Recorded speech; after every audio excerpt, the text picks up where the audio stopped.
everyone, my name is Amber. Welcome back to my channel, Amber Reads Romance. Today I'm going to be doing my end of the month wrap up for April. I had a pretty decent month. I didn't read as many books as I thought I would, but I'll go over my stats a little bit briefly of what I read, the stars, the ratings, and all that.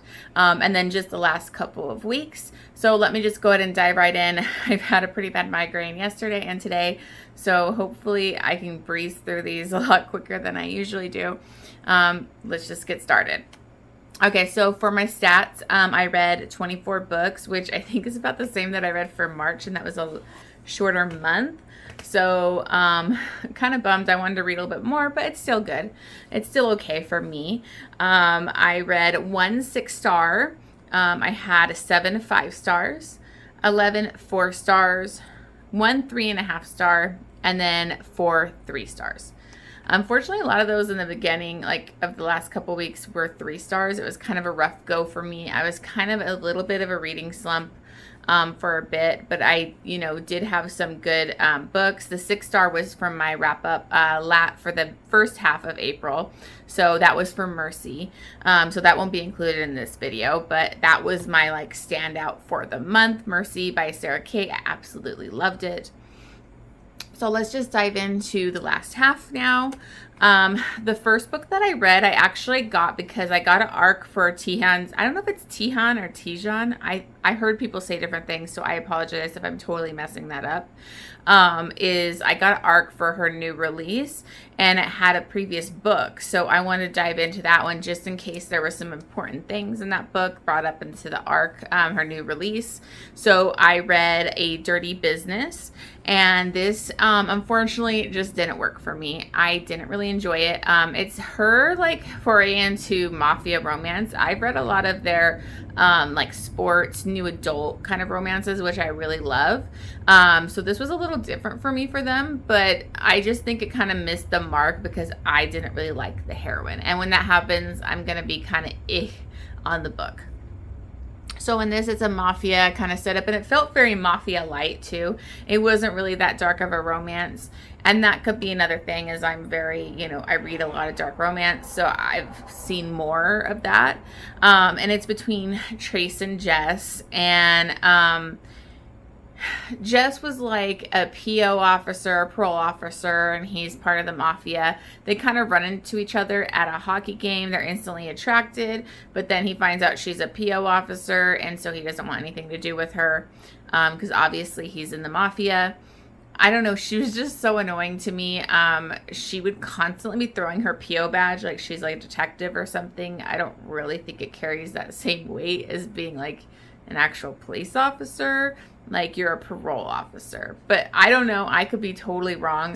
I just thought she would always whip it out in any situation to kind of show she's an authority. And she was very standoffish and wouldn't let him close most of the book. So I just didn't really like it. The storyline was really boring and chaotic and all over the place. And it was kind of like they couldn't be together because of that. But then he kept pursuing her, kind of did a little bit of light stalking, looking into her life. Then they had some kind of family ties. Both their families are messes. Her whole family dynamic, it was just very hard to get through. I was very bored. Nothing really happened till the end. And it does leave off in a cliffhanger, but I honestly didn't mind the cliffhanger because it actually made the story more interesting. So I won't give that away or anything, but basically it's her pushing him away and him kind of pursuing her, and then they can't be together because this, and this. And I was just bored, and I didn't feel their connection. I didn't like her character.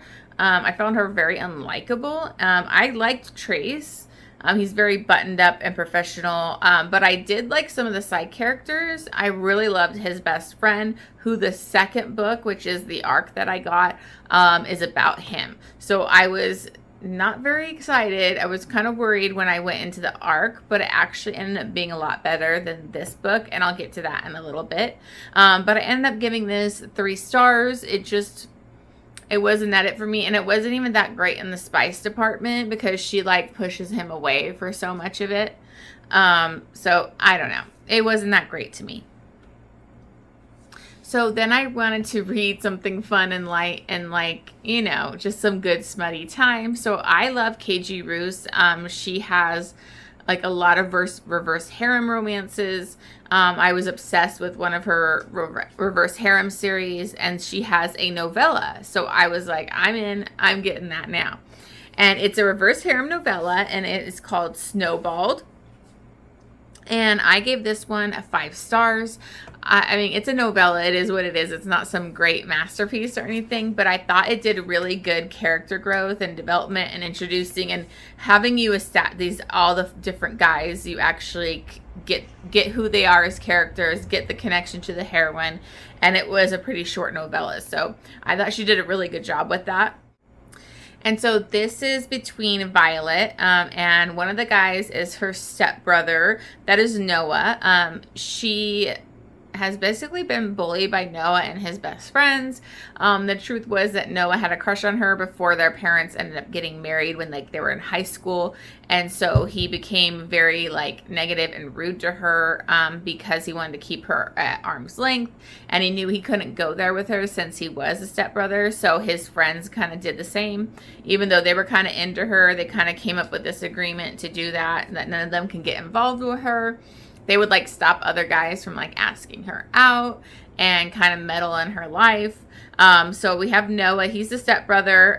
He's a star quarterback of like, now they're in college. He's like the star quarterback, probably going to be going to the NFL. He's like everybody's dream guy, but he is like obsessed with his stepsister.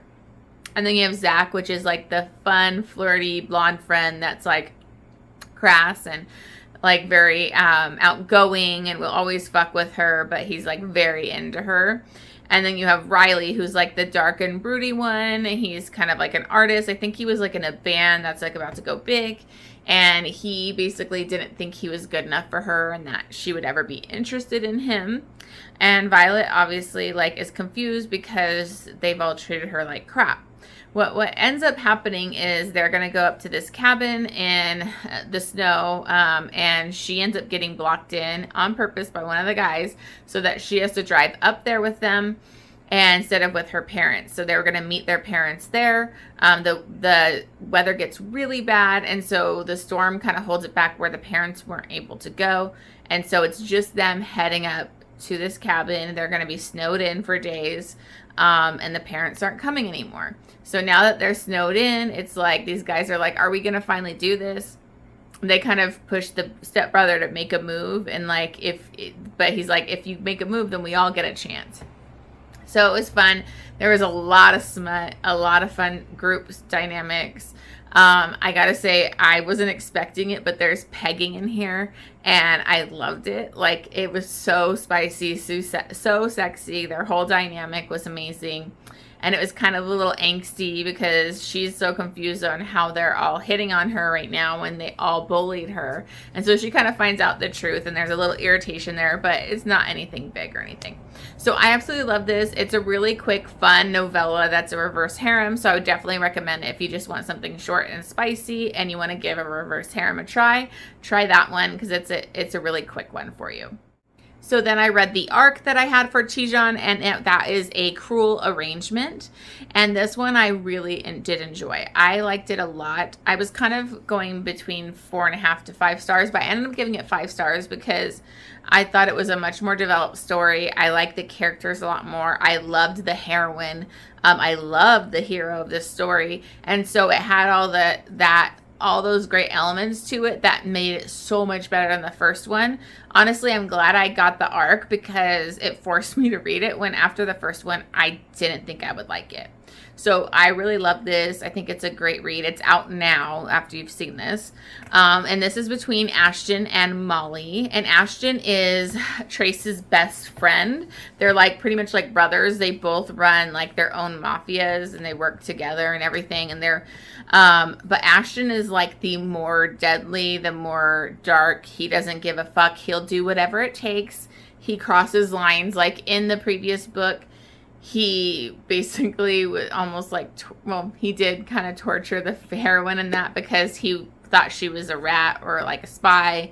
And that ends up giving him and Trace kind of a rocky start like rocky relationship right now, because he kind of has to apologize and make amends with her, because that's, you know, his best friend's woman now.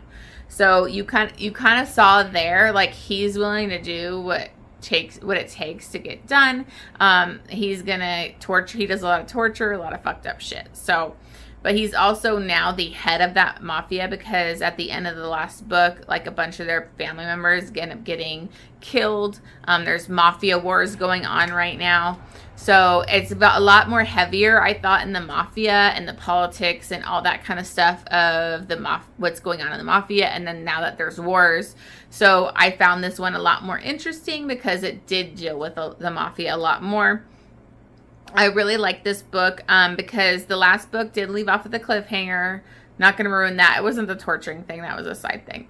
But basically, that with that cliffhanger, Ashton is going to have to, like, try and figure out who caused the big event at the end. And he's investigating it and also trying to show that he's doing that for, you know, the heroine, Jess, from the previous book, trying to make amends kind of with her. And so that's, like, his main goal. We have Molly, and she's actually kind of, like, has a presence with the mafia because of her dad. So her dad is a scumbag, like, gambler, low life. He's always owing money to the mafia, and they're kind of always keep him, like, owing them money so that they can always have him do whatever. And he'll, you know, constantly basically be owing money, working on the streets. He's always almost looks homeless. Well, he had a bowling alley, and she bought it from him. At least she thought she did. So she bought it for him, thought it was in her name, and so she puts her life into this bowling alley, runs a great place, upgraded it, and all this kind of stuff. And then she's, like, a very sunshine but strong heroine, and I really liked her character. And she actually has a run-in at the beginning. Some guy tries to, like, rob her, and she ends up, like, shooting him and fighting back and all that kind of stuff. And this kind of brings her back into Ashton's orbit, and he knows, like, he can kind of use her to end this mafia wars and also to investigate what happened at the cliffhanger, because he needs her dad to help, and he knows that her dad will do it for her. And so he kind of goes to her and lets her know, yeah, I'm going to need your help with this, and da-da-da. And she, of course, is like, doesn't want anything to do with it. But he lets her know that bowling alley is owned by us. Your dad had to give it to us because, you know, he owed us money. So it's actually in our name. So he was basically saying, I'll give it back to you, put it in your name and everything after you help me.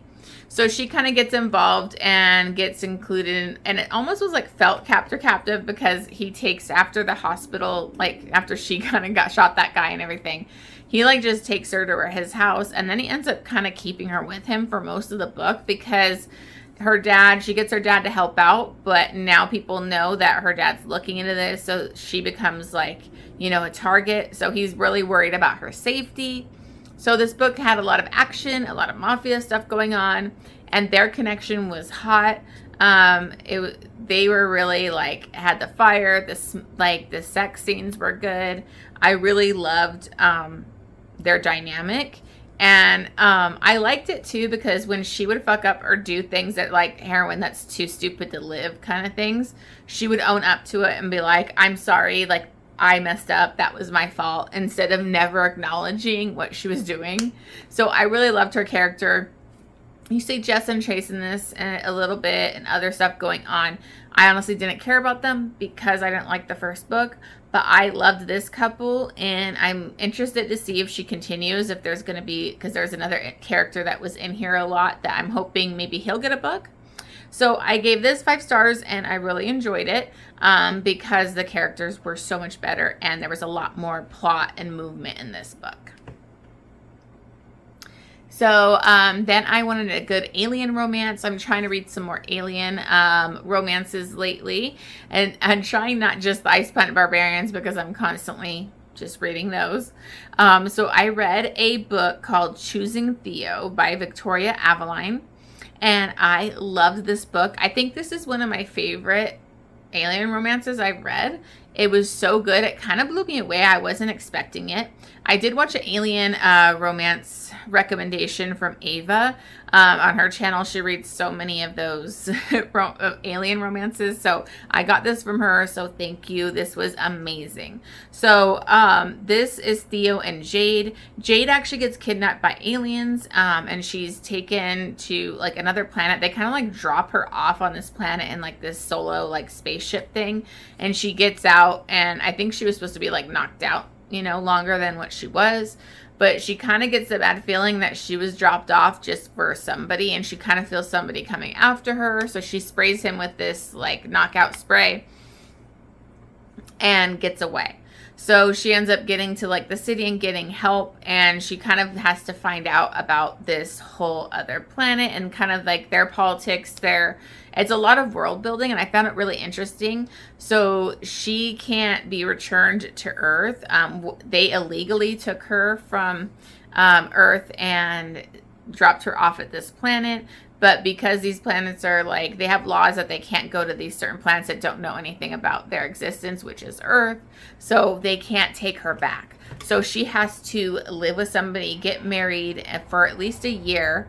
And then she can kind of go off on her own and decide what she wants to do. Their marriages aren't like exactly like for life type of marriages all the time. They used to have like, this is kind of like a soulmates or your fated mates type of thing that they used to have, and they're having a hard time, you know, having babies and continuing because there hasn't been a fated mate for so long. And so like their marriages are really to try and, you know, have babies and everything. So she gets to choose her mate, her new husband, and she ends up choosing Theo, and he's kind of doesn't get it because he's scarred. He's considered scarred to them. To her, it just looks like he's got all these tattoos, and she thinks he's sexy, and he never gets chosen. He kind of gets viewed as less than because of his scars. He's very grumpy, very angry, you know, and he's been through a lot. So he's like definitely like that scarred, damaged hero, and she picks him, and they end up, you know, having their marriage and going off to his place, and they end up just really connecting. And so like she's like totally like into him, and he can't understand it. And it's definitely like they're fated mates, and it's being seen like what's going on by everybody. Like when everybody discovers like that they're gonna be fated mates, it's like life changing for this planet because they need the fated mate so bad. And then you have like this old other side plot going on of like who was trying to take her, what's going on. So I really liked it. I loved their connection, the sex scenes. I listened to this on audiobook. It's on Anyplay, so I would check it out if you have Anyplay. It was great. I loved the narrator. It's all in male narrator, and I absolutely loved it. It was pretty sexy. I was listening to it at work. So it was great. I gave this 5 stars, and I am going to continue on in the series. So then I read Our Thing by Nicci Harris. This is a mafia romance. It is between Max Butcher and Cassidy. He's part of a mafia, and she's a ballerina. So she's a prima ballerina. She's, you know, professional, but she's very young. I think she's like was still in high school, so like just turned 18. So there's a little bit of an age gap. I don't think it's like too much. Like he's just older than her. So I wouldn't really fully call it age gap. But she's basically had a crush on Max Butcher from afar. He doesn't really know she existed. And she's been pretty much obsessed with him. He's like the bad boy, you know, he doesn't settle down. He's kind of a hoe, doesn't get with girls. And there's a great kind of group. It's him and his brothers. They're like the Butcher brothers, and they're part of this mafia. So she kind of pursues him. He is interested, but he doesn't want it to be anything more than just sex. She's a typical virgin heroine. And I did wish she had a little bit more of a backbone because she kind of lets him get away with a lot of douchey behavior. But it's okay. My thing is I gave this 4 stars. I actually really enjoyed it more than I thought I was going to. It was pretty fast paced. I couldn't put it down. It's just the heroine was really immature, but I get it. She's 17, 18, but she would say, "Oh my God," like all the time. Like, it really took me out of it when she would say, oh my God, like in her head and to the hero. I'm like, oh my God, like, oh my God. I just did it. But she said it all the time. And she came off just very young and immature and naive, but I think that's definitely how we're supposed to take her character. So it's fine. I think she's going to grow a lot. A lot happens at the end of this book. Like, it really picked up at the 60% mark, and things were escalating. He is definitely, I loved Max. Like, he made this book. He's very possessive. He like didn't want to be with her, but he would like keep dropping off, like sneaking into her house at night or stopping off where she was. And they had amazing chemistry. And I really liked his brother's characters. So I'm really interested to continue in the series. I actually had read one of the, like not read, but saw one of the other books first before I got into this. That's like further in the series that really sounded good, but I wanted to go start from the beginning like I always do. So this is actually kind of a duet. It's a series, but each couple I think has like 2 books. And so I wanted to go right into the second book because it didn't really live off in a cliffhanger. It's more of like a plot cliffhanger because they are together. So you do get a HEA. They are together, but things are still going with like the mafia plot and what's going on. So, and I did like her brother. Like, her brother has a lot of mystery about him because he was kind of adopted. So you find out like all this drama that surrounds her brother. So I really found it interesting, and I'm going to actually continue and read the second book during the Mafia Romance Readathon. Hopefully, if I stick to my TBR.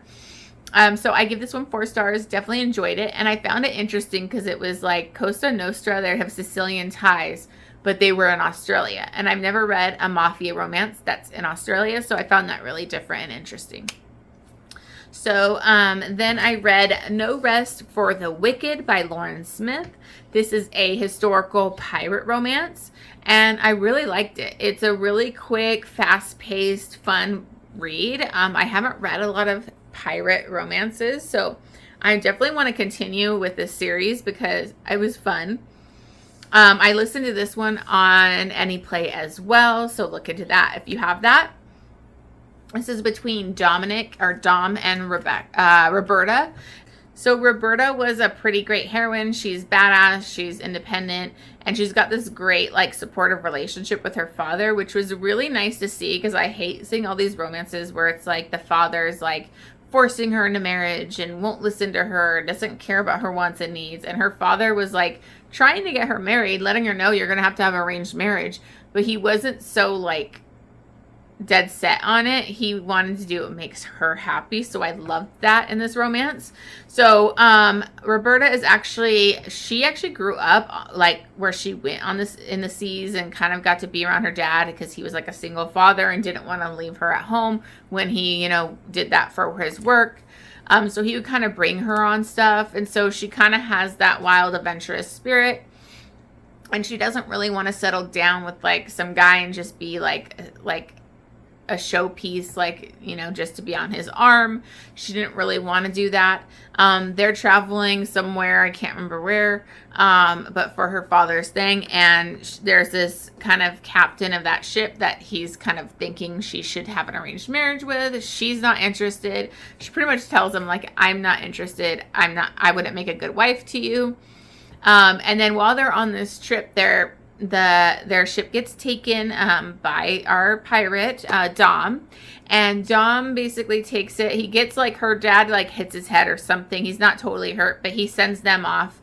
And then but she's still there, and she was like dressed like a boy real quick when they were getting taken, and so was her maid. And so he kind of finds out like she's a girl, and he lets her know, okay, well, you can either sleep with me or be with me during this trip because he's going to let them go once they get to land.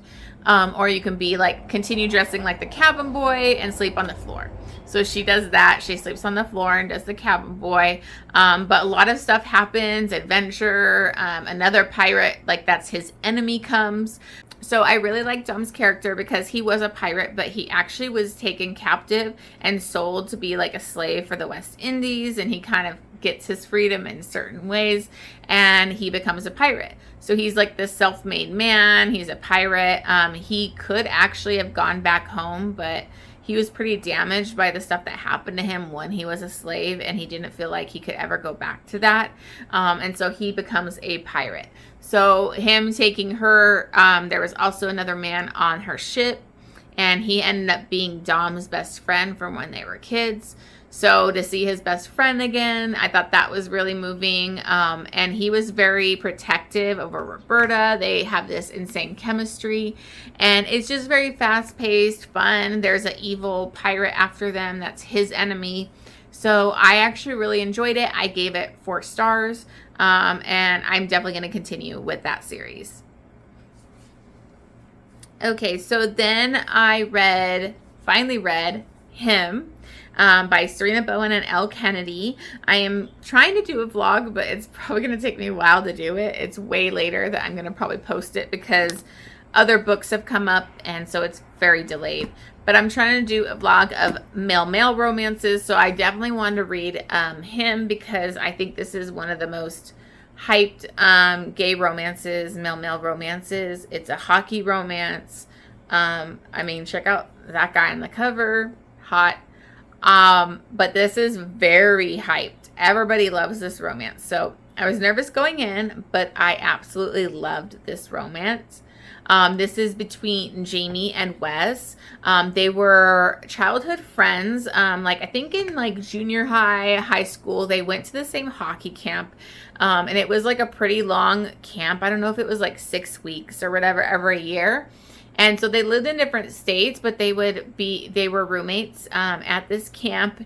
And so they became like best friends. Wes was kind of like the daredevil, always doing like daring him to do stuff. They would do competitions. You know, he was like that fun, crazy guy. Jamie's like the California easygoing dude, and they just were best friends. And so Wes is actually gay.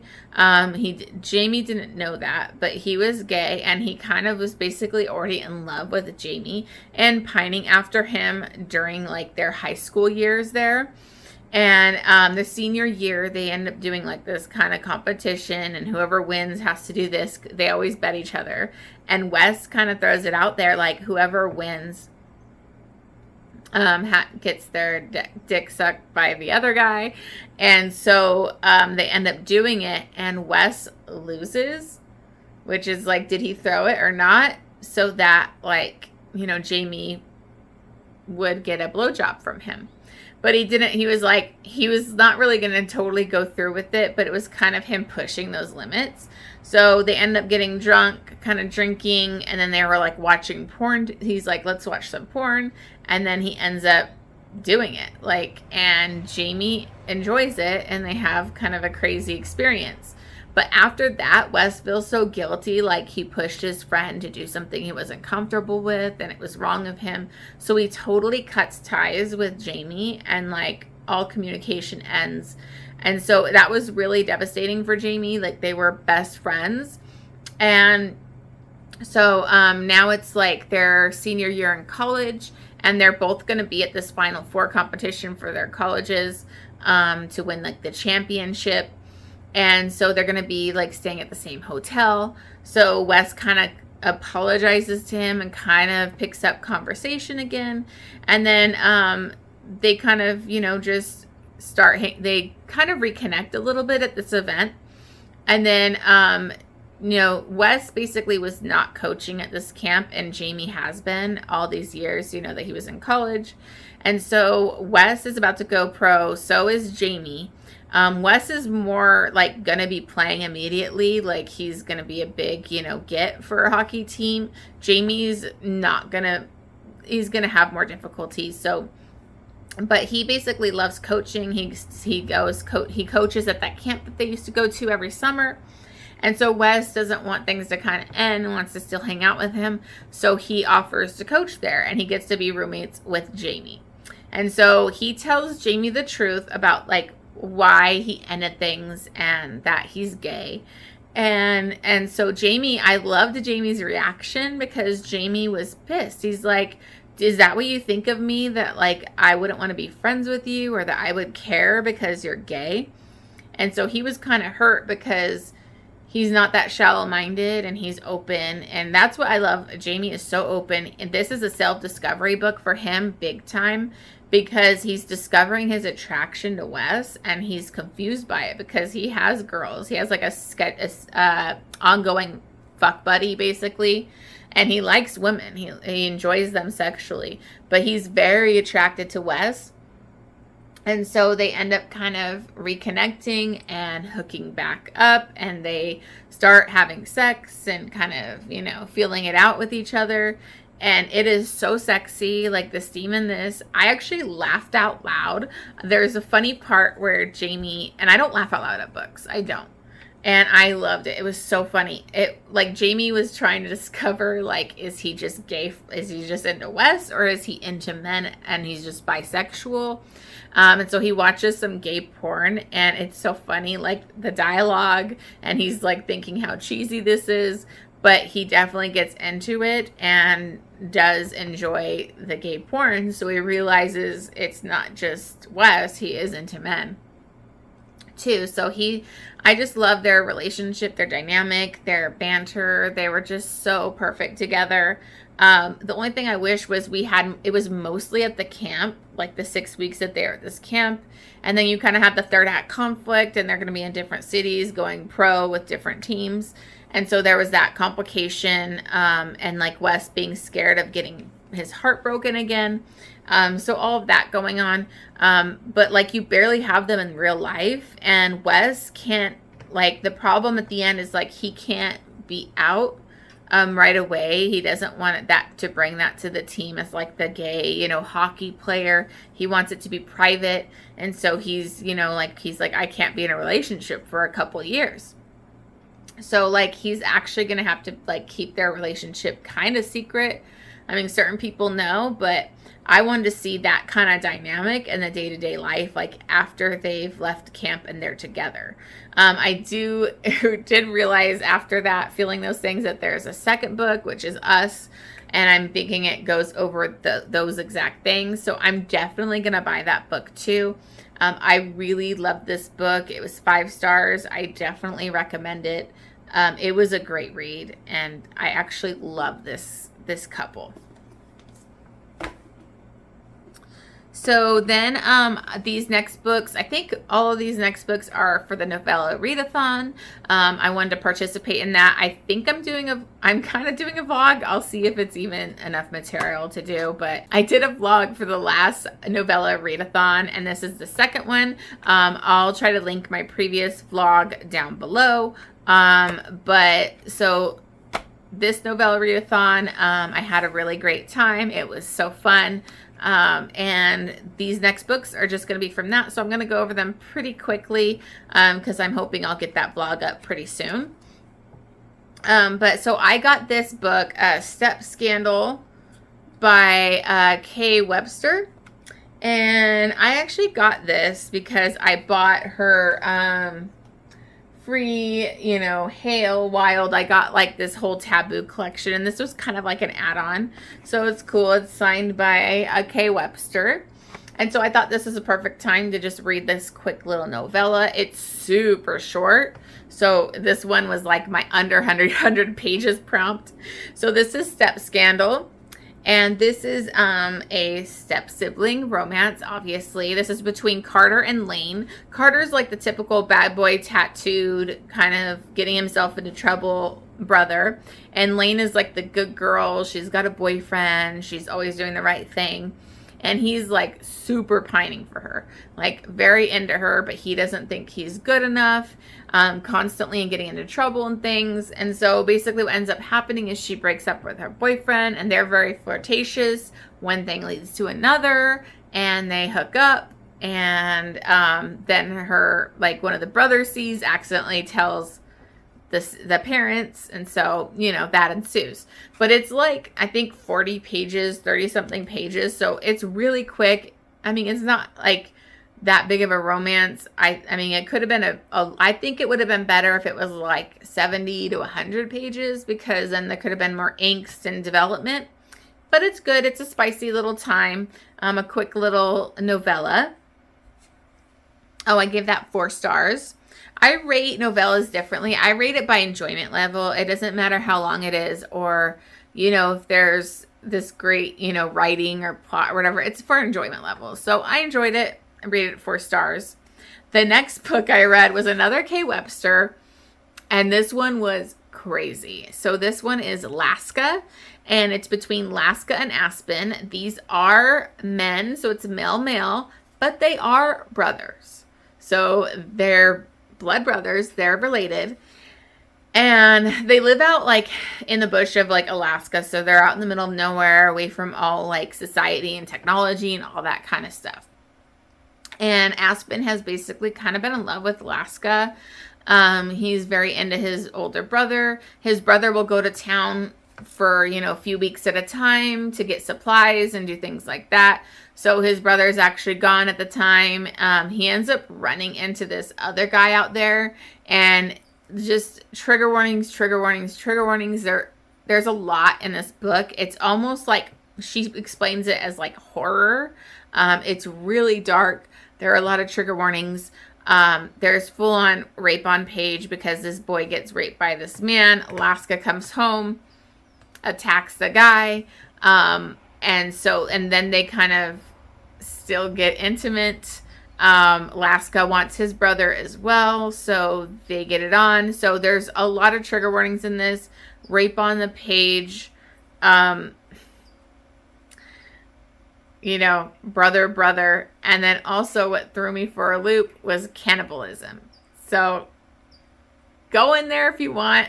Seriously, I'm so desensitized that these things don't like trigger me or anything. But definitely check the triggers before you read this novella because it's pretty out there. Like the sex scene near the end, like after killing and torturing somebody, it was pretty dark and pretty out there. So it was wild. I still gave it 4 stars because I like reading K Webster. I like reading it when she pushes limits and writes something that somebody else would never think to write. So definitely take a look at that. If you're interested, just check your triggers. So then I read When She's Lonely by Ruby Dixon. I've actually never read any of the other books in this series. So I think this is like the 7th book if I remember correctly. But I haven't read any of the other ones, but it was okay going in blind. I think it would have been better in order, obviously, to get more of the world building. This is not like her Ice Planet Barbarian series. It's a different one. And this is between Ashley and Kex. I read this for the disability prompt because Ashley actually has a hearing disability and she's hiding it. So a lot of people on this planet think that she's rude or like standoffish. She's like really loud because she doesn't get how loud she is. And she can't hear what people are saying. So she misreads a lot of things. So she actually used to be captured by aliens and a slave. And if you had like a disability or impairment, they would just basically get rid of you. So she's free now on this planet and she's like a farmer. She's learning how to be a farmer and everything, but she's scared that if she gets taken again or things happen, if anybody knows she has a disability, she'll be killed. So she basically is running this farm, almost has like a fire at her barn because she couldn't understand the instructions that the lady was telling her. And so Kex is actually like an official there and he goes out to help out. And he kind of realizes that she can't hear. And so he offers to help her and they go on like a little date together and he like becomes her friend and he helps her around the farm and they become like best friends. And so this is a really great friends to lovers romance. Like they have a great connection. I wish it had a little bit more spice because it wasn't till like the end that they admitted their feelings. But this was really great. It was super sweet. Friends to lovers, alien romance. I gave that one 4 stars. Then I read Big Boss by Cassie Mint. This is her like I think it's Big Boys series. I can't remember if that's what it's called, but I love Cassie Mint. She writes really short, steamy novellas. This one is between Jacob and Daphne. It's a best friend's dad romance. So Daphne has had a crush on her best friend's dad for a few years. and she's actually going to go stay with them for the holidays, for the Christmas holidays. And so she's just super pining for him. He's pining for her, but thinks it's totally inappropriate. They have these like little interactions that are super sweet. And then when they have sex, it's hot. I love Cassie Mint, like, or when her or Jessica Kane do like the thicker, huskier guys. I love those. So this was really cute, quick little read, 4 stars. Then I read That Time I Got Drunk and Saved a Demon by Kimberly Lemming. And I've heard a lot about these in like other readathons, so I really wanted to give it a shot. This is for the BIPOC prompt, and I really loved it. I listened to this on AnyPlay too, so it was on audiobook. And this is between Cinnamon and Fallon. It's more of like a fantasy kind of world romance. And she actually has like a spice farm, and she happens to run into this demon, helps him. He kind of like chases her. She runs for her life. And then he comes back the next day normal, but he's basically saying like, you need to help me break this curse. And so he forces her to kind of go with him on this adventure. He kind of knows from the get-go that she's like his mate.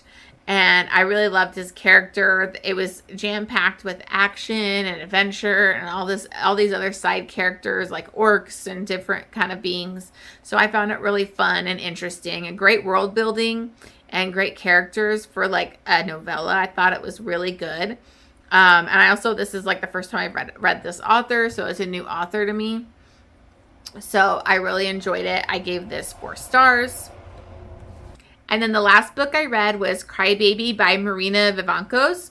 And this was the group pick for the readathon. And I really liked it a lot. It's very different and unique. And I think that's what made it interesting to me. It's a male-male, a friends to lovers romance. And you have Jason, who is actually bisexual. But he has a crush on his best friend. They've been friends for years. They work together. But he discovered years ago that he has a kink. And that kink is getting turned on by someone crying. And it's not crying in pain. It's like crying from being like overwhelmed or like so like desperate during like the sex that they're like crying. So he realized that about himself and kind of like thought there was something wrong with him and just tried to push it down. And then when his friend and him were watching movies one night, he basically saw his friend crying and he got turned on, and that just changed things for him. His friend is Sasha, and he's a Russian, and I loved him. He was like this blunt, funny, charismatic Russian, and he actually was gay, and he comes out to him, and that's kind of why he had to like leave Russia, because it's so frowned upon. He couldn't be out with his family. And so they have this great friendship, and then eventually, like, you know, he finds out about his kink, and they become basically like friends with benefits. And he's totally accepting of Jason's kink. And so they discover new things together because Sasha had never really messed around with a guy before. So it was him finally doing that. But they were all both like kind of discovering things together. And it was just, they had such a great dynamic. They were so close. They had good banter. It was a really sweet male-male romance. So I gave that one 4 stars. So again, hopefully I'll get that vlog up soon, and you'll get more details, but basically those are the novellas that I read. So anyways, those are all the books that I have for April. Thank you so much for watching. I'm excited for May. A lot of exciting reads coming up, and the Mafia Readathon. So hopefully you're joining in with that. Again, thank you so much for watching this video, and don't forget to like and subscribe, and I will see you on the next one.